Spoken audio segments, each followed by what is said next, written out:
नमस्कार दोस्तों। देश में इस वक्त जो सबसे ज़्यादा गर्म मुद्दे हैं उनमें से एक है यूजीसी। और यूजीसी के समर्थन में लगातार आज़ाद समाज पार्टी के राष्ट्रीय अध्यक्ष और नगीना सांसद चंद्रशेखर आज़ाद अपनी आवाज़ बुलंद कर रहे हैं। और कल दिल्ली में जाट समाज के लोग बड़ी तादाद में उनकी इस आवाज़ को समर्थन देने के लिए इकट्ठा होंगे। और साथ ही हनुमान बेनीवाल भी उनके साथ मंच साझा करेंगे। तो क्या पूरा कार्यक्रम है और यूजीसी को लेके जाट समाज के लोगों के मन में क्या है, उसी मुद्दे पे हम जाट समाज के कुछ लोगों के साथ आज चर्चा करेंगे। हमारे साथ दीपक राणा जी हैं। तो दीपक भाई, जाट समाज के मन में क्या है यूजीसी को लेकर?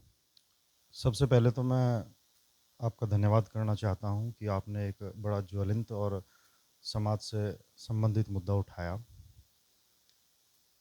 सबसे पहले तो हमें ये जानना होगा कि यूजीसी आखिर है क्या। यूजीसी एक वैधानिक संस्था है जो जितने भी विश्वविद्यालय हैं, जो उच्च शिक्षण संस्था हैं, वो उनको रेगुलेट करते हैं। उन्हें किस प्रकार फंडिंग करना है, उन्हें किस प्रकार मान्यता देना है, और यूजीसी एक नियम और गाइडलाइन भी जारी करती है। 2012 में यूजीसी ने गाइडलाइन जारी की कि जो जाति आधारित भेदभाव हैं, जिसे कास्ट डिस्क्रिमिनेशन कहते हैं, उसमें एससी और एसटी को जोड़ा गया। अब 2026 में यूजीसी ने एक नया नियम और लागू किया, जिसमें कानूनी रूप से ओबीसी को भी इसमें जोड़ा गया। क्योंकि लगातार ये देखा गया उच्च शिक्षण संस्थानों में कि जो पिछड़े वर्ग के छात्र छात्राएं हैं, उनके साथ भी जातीय भेदभाव हुआ है। अब इसमें सबसे अहम मुद्दा ये है कि जो हम समानता की बात करते हैं, समानता का वास्तविक अर्थ ये होता है कि जो लोग इस व्यवस्था में पीछे रह गए, उनको बराबरी का हक मिले। चूंकि 45 सेंट्रल यूनिवर्सिटीज देश में हैं, जिसमें ओबीसी समाज के जो बच्चे हैं वो 65% उनकी लगभग भागीदारी है पढ़ने में, और उच्च पदों पर जो लोग बैठे हैं उसमें एक कुलपति अगर मैं कहूँ तो एक एससी समाज का, एक एसटी समाज का, और 5 लोग ओबीसी समाज से हैं। तो क्या संवैधानिक रूप से कॉन्स्टिट्यूशन के अकॉर्डिंग जिन लोगों की आबादी अधिक है, क्या उनका प्रतिनिधित्व भी अधिक होना चाहिए, नहीं होना चाहिए? ये बात सबसे अहम है और यही मूल है इस विषय का। अब चूंकि अगर हम इतिहास देखें, 90 के दशक में जब मंडल आयोग की सिफारिशों के तहत ओबीसी समाज को आरक्षण, तत्कालीन सरकार जो वीपी सिंह जी की थी, उन्होंने आरक्षण जो है ओबीसी समाज को दिया, तो तब एक वर्ग ने खुलेआम सड़कों पर आकर के इसका विरोध किया। इसी प्रकार अब यूजीसी ने जिस तरह से ओबीसी समाज को कानूनी रूप से जोड़ा है, फिर वही वर्ग आज सड़कों पे है विरोध के लिए। तो सबसे पहले तो ओबीसी समाज को ये समझना होगा कि इनके हितैषी कौन है और विरोधी कौन है। केवल व्हाट्सएप के माध्यम से जो राजनीतिक दल ज्ञान बांट रहे हैं, वो पर्याप्त नहीं है। और मेरा मानना यह है कि आधा अधूरा ज्ञान व्यक्ति के लिए गंभीर होता है। तो हम ये चाहते हैं इस विषय पे विस्तार से चर्चाएं हों, लोग जागरूक हों, और इसका मूल क्या है, इसका आधार क्या है, इस लड़ाई का उद्देश्य क्या है, वो विषय भी लोग समझें। चूंकि ये मुद्दा हमारे आने वाली नस्लों के साथ जुड़ा है और किस तरह से उनका भविष्य शिक्षण संस्थानों में सुनिश्चित होगा, ये लड़ाई उसकी है। तो मैं तो हालांकि ओबीसी समाज के सभी वर्गों से ये कहना चाहता हूं कि इस लड़ाई का मूल समझ करके वो समर्थन करें। जो लोग सड़कों पे आए हैं उन्हें उन्हें पहचानें। और एक सबसे बड़ा मुद्दा, इस ओबीसी समाज को केवल पॉलिटिकल लीडरशिप नहीं चाहिए। केवल पॉलिटिकल लीडरशिप से भला होने वाला नहीं है, हमें इंस्टीट्यूशनल लीडरशिप भी क्रिएट करनी पड़ेगी, क्योंकि वहीं से राजनीति की शुरुआत होती है। जितने भी शिक्षण संस्थान है वहाँ भी हमें लीडरशिप क्रिएट करनी पड़ेगी, तभी नीचे से और ऊपर तक का रास्ता क्लियर हो पाएगा। तो इसमें हमें ये भी देखना पड़ेगा कि राजनीतिक रूप से कौन-कौन व्यक्ति, कौन-कौन सा दल इस ओबीसी समाज का हितैषी है। केवल इस्तेमाल करना, केवल ये कहना कि हम ही इनके ठेकेदार हैं, अब ये धीरे-धीरे स्पष्ट हो रहा है और ओबीसी समाज का हर वर्ग समझ रहा है कि उसका असली हितैषी है कौन। राजनीतिक दल अक्सर क्या करते हैं, जिस तरह से एक तालाब में अगर मछली को पकड़ना होता है, तो एक मछली को पकड़ के उसका एक हिस्सा जाल में बांध करके वो छोड़ दिया जाता है, ताकि उसी मछली को खाने के लिए लोग आएँ। तो ये वास्तविकता समझनी पड़ेगी, कौन हमारा हितैषी है और कौन हमारे विरोध में हमेशा खड़ा हुआ। जाट समाज जो आयोजन कर रहा है दिल्ली में गालिब इंस्टीट्यूट में, तो क्या उस आयोजन के जरिए चंद्रशेखर आज़ाद जो लगातार यूजीसी के समर्थन में आवाज़ बुलंद कर रहे हैं, हालांकि सुप्रीम कोर्ट ने फिलहाल के लिए यूजीसी के लागू होने पर रोक लगा दी है, तो क्या जाट समाज समर्थन कर रहा है कल चंद्रशेखर आज़ाद जी को बुला के, हनुमान बेनीवाल जी को बुला के, कि समाज क्या यूजीसी के समर्थन में उनकी आवाज़ में अपनी आवाज़ मिलाएगा कल?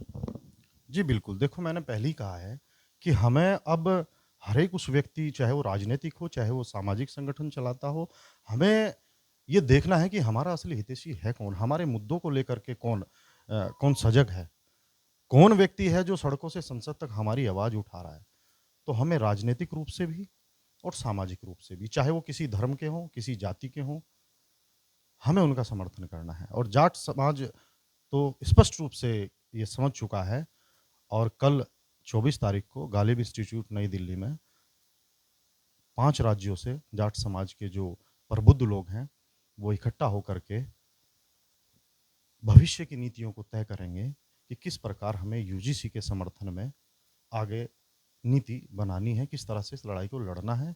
चूँकि माननीय चंद्रशेखर आज़ाद जी जो नगीना से सांसद हैं और आज़ाद समाज पार्टी के राष्ट्रीय अध्यक्ष भी हैं, वो लगातार जो है इस विषय को लेकर के मुखरता से हर मंच से, हर प्रोग्राम में वो आवाज़ उठा रहे हैं। तो मेरा मानना है कि आज जाट समाज की भी नैतिक जिम्मेदारी बनती है, जो व्यक्ति हमारी आवाज़ उठा रहा है, उसकी आवाज़ को पूरा समाज इकट्ठा होकर के मजबूत करे। तो किन 5 स्टेट से कल लोग पहुंचने वाले हैं इस कार्यक्रम में? इसमें उत्तराखंड से, यूपी से, हरियाणा से, पंजाब से और दिल्ली के लोग और राजस्थान, 6 स्टेट के लोग जो हैं, इसमें जाट समाज के जो प्रबुद्ध लोग हैं, वो प्रतिभाग करेंगे। कुलदीप प्रधान जी भी है हमारे साथ में, तो इस मुद्दे पे, खास तौर पे यूजीसी के मुद्दे पे, क्या आपको लगता है कि भाई जाट समाज को वाकई आगे आने की जरूरत है यूजीसी के समर्थन में? अमरीश जी, ये बहुत अच्छा सवाल आपने किया। हमें वास्तव में इसमें अपनी सहभागिता दिखा देनी चाहिए, क्योंकि जाट समाज हर जगह जो एक अपने आप को बुद्धिजीवी वर्ग बताता है, उस वर्ग ने हमेशा तोड़ने फोड़ने का काम किया है। जैसे कि आप हरियाणा में देख लो, 35+1, इसी तरीके से हमें तोड़ने का, हमें औरों से अलग करने के बहुत सारे प्रयास किए जहाँ, और इसमें जाट समाज बढ़ चढ़ के हिस्सा ले, क्योंकि ओबीसी की प्रमुख जो कौम है ये जाट समाज आता है, तो प्रमुखता से इसमें हम सब लोगों के साथ कंधे से कंधा मिला के चले, हम उन्हें, उन भाइयों को भी अपने साथ जोड़ के इसमें, क्योंकि हमारे बच्चों के भविष्य का सवाल है, जो हमारी आने वाली नस्लें हैं। आपने देखा होगा बहुत सारी घटनाएं हमने सुनी कि वहाँ पे सुसाइड कर लिया बच्चों ने, वहाँ पे सुसाइड कर लिया, अभद्र टिप्पणी हमारे समाज के प्रति भी, अन्य ओबीसी समाज के प्रति, पिछड़े, अति पिछड़े, दलित, सभी के प्रति एक वर्ग अभद्र टिप्पणी करके उन्हें आत्महत्या तक मजबूर करने के लिए तैयार कर दे। तो इस लड़ाई को प्रमुखता से हम सब लोग, हमारे जो जाट समाज के प्रबुद्ध लोग हैं, उन्होंने एक सेमिनार गालिब यूनिवर्सिटी दिल्ली में रखा, जिसमें मुख्य रूप से मुख्य अतिथि के रूप में हमारे आदरणीय सांसद हनुमान बेनीवाल जी और हमारे लोकप्रिय नगीना सांसद चंद्रशेखर आज़ाद जी मुख्य अतिथि के रूप में अपनी बात रखेंगे। बाकी और 5-6 जिलों स्टेटों से जाट समाज के प्रबुद्ध लोग भी आवेंगे और इस पर विस्तृत एक चर्चा होगी और इस मुहिम को आगे बढ़ाने का हम सब लोग काम करेंगे। और मेरी अपील भी है अपने समाज के सभी प्रबुद्ध लोगों से और अन्य लोगों से भी कि इसमें अधिक से अधिक संख्या में कल यानी कि 24 तारीख को गालिब यूनिवर्सिटी में पहुंचे और इसमें उन लोगों के इस पे विचार भी सुने और अपने विचार भी रखें। तो जाट समाज के लिए तो एक स्थिति अजीब सी खड़ी हो जाती है। उत्तर प्रदेश में जाट समाज ओबीसी में है, दिल्ली में जाट समाज सामान्य है, हरियाणा में जाट समाज सामान्य वर्ग में आता है। तो फिर ऐसी स्थिति में हम ओबीसी में मानना खुद को या सामान्य जाति में मानना खुद को कहीं समर्थन करें या विरोध करें यूजीसी का, इस पे समाज में कहीं ना कहीं थोड़ा तो क्या कह दो भाई सोचने बिंदु बन जाता है ना ये। देखिए अमरीश जी, ये तो इनकी सोची समझी रणनीति है। अब जैसे हरियाणा का आपने जिक्र करा, हरियाणा में एक मुद्दा और भी तो है, 35+1 का, 35 बनाम 1 का भी तो एक मुद्दा हरियाणा में बना रखा है।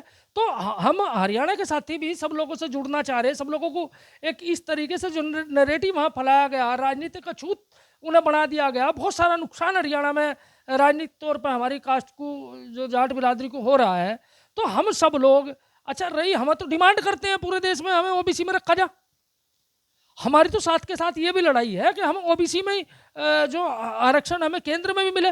निरंतर हमारे समाज के लोगों ने ये मुद्दे पटल पर रखे और पुरजोर से आज भी हम चाहते हैं और आगे भी भविष्य में यही रणनीति तय करेंगे कि हमें आरक्षण केंद्र में भी दिया जा। तो मैं तो चाहता हूँ कि सभी लोग इसमें भी, क्योंकि हमारे आने वाले नस्लों, अपने बच्चों के भविष्य के लिए इसमें लड़ाई लड़नी चाहिए। बहुत सारे जाट समाज के भी कई बच्चों ने इसमें सुसाइड किया तंग आके। तो ये जब सवाल उठता है अपनी नस्लों का आने वाली, जब सवाल उठता है अपने बच्चों पे, तो उसमें हर आदमी जागरूक होता है। और मेरी अपील भी है कि सभी इस मुद्दे पे, क्योंकि और भी हमारे भाई हैं ओबीसी जो हमारे साथ रहते हैं और हमारे जो नेता हैं आदरणीय चंद्रशेखर आज़ाद जी, बड़े पिछड़ों की, अति पिछड़ों की, दलितों की, मुस्लिमों की, सबकी आवाज़ बन के निकले। हम उनकी विचारधारा को कंटेस्ट करते हैं। तो सभी, मेरी अपील जाट समाज से है कि ज़्यादा से ज़्यादा संख्या में पहुँच के उनके विचार और प्रबुद्ध लोगों के विचार सुने और इस पर आगे की रणनीति तय करें। सिंह प्रधान जी भी हमारे साथ मौजूद है। मुजफ्फरनगर में जो आयोजन होना है ये दिल्ली में, क्या संभावना आपको लग रही है कि कितनी बड़ी तादाद में मुजफ्फरनगर से इस आयोजन में लोग पहुंचेंगे? नहीं, ये जो आयोजन हो रहा है दिल्ली में, इसमें जितने जागरूक जाट समाज से हैं वे, हम तो उनसे अपील करेंगे अधिक से अधिक संख्या में पहुँचा, क्योंकि हमारे बच्चों के भविष्य को लेकर ये निर्णय होने जा रहा है।